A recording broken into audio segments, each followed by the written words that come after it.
సాక్షి paper లో main లో వచ్చిన వార్త అండి ఇది. రాజమండ్రిలో ఎవరో గణేష్ అనే అతను పాలు కల్తీ చేశాడు. కల్తీ చేసిన దాని వల్ల చనిపోయారు. అక్కడ చనిపోతే దానికి వేసాడు, మామూలుగానే వేసాడు. మరణ మృదంగం మోగిస్తున్న పాలకోట విషయం అన్నాడు. రాజమహేంద్రవరంలో కొనసాగుతున్న కల్తీ పాల కలకలం అన్నాడు. 5కు చేరిన మృతుల సంఖ్య, బాధితులు 2 చిన్నారులు సహా 8 మంది పరిస్థితి విషము, మరణాలు మరింతగా పెరిగే ప్రమాదం, 73 కుటుంబాల నుండి రక్త నమూనాల సేకరణ, లక్షలు వెచ్చించి ప్రైవేట్ ఆసుపత్రిలో వైద్యం చేయించగలిగి ఇక్కడి నుంచి విమర్శలు మొదలుపెట్టి ఇక్కడ ఏమంటున్నాడండి, ప్రభుత్వం ఘోర వైఫల్యం, బాధితులను పట్టించుకుని అధికార పార్టీ నేతలు, బాధిత కుటుంబాలకు వైఎస్ఆర్సీపీ నేతలు జక్కంపూడి రాజా, విజయలక్ష్మి పరామర్శ. ఏంటంటే కూటమి అసలు పట్టించుకోలేదటండి, గవర్నమెంట్ పట్టించుకోలేదట. వీళ్ళ వైసీపీ నుంచి మాత్రం ఎవరో ఒక 2 నాయకులు వెళ్ళి, ఒక నియోజకవర్గ స్థాయి నాయకులు వెళ్ళి వాళ్ళిద్దరు వెళ్ళి పరామర్శించి వచ్చారట. అది చాలా గొప్ప విషయం అట. కానీ నిజానికి వస్తే మృతులకి 10 లక్షల చొప్పున పరిహారం ఈ గవర్నమెంట్ నుంచి చంద్రబాబు నాయుడు గారు ప్రకటించారు. అక్కడ ఆ గణేష్ అనే వ్యక్తి ఎవరైతే ఉన్నాడో, ఆ పాలు అమ్మే వ్యక్తి, అతని స్వార్థం కోసం అతను చేసిన కల్తీ వల్ల అమాయకులు ప్రాణాలు కోల్పోతే ప్రభుత్వం నేనున్నానని ముందుకొచ్చి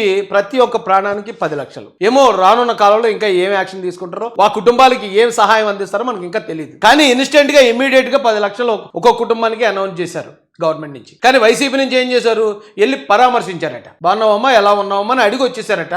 దానికి వైసీపీ వాళ్ళు చాలా గొప్పగా రాసుకుంటారు. ఇక్కడేమో 10 లక్షలు ఇచ్చిన గవర్నమెంట్ పట్టించుకోలేదు. గవర్నమెంట్ ఘోర వైఫల్యం.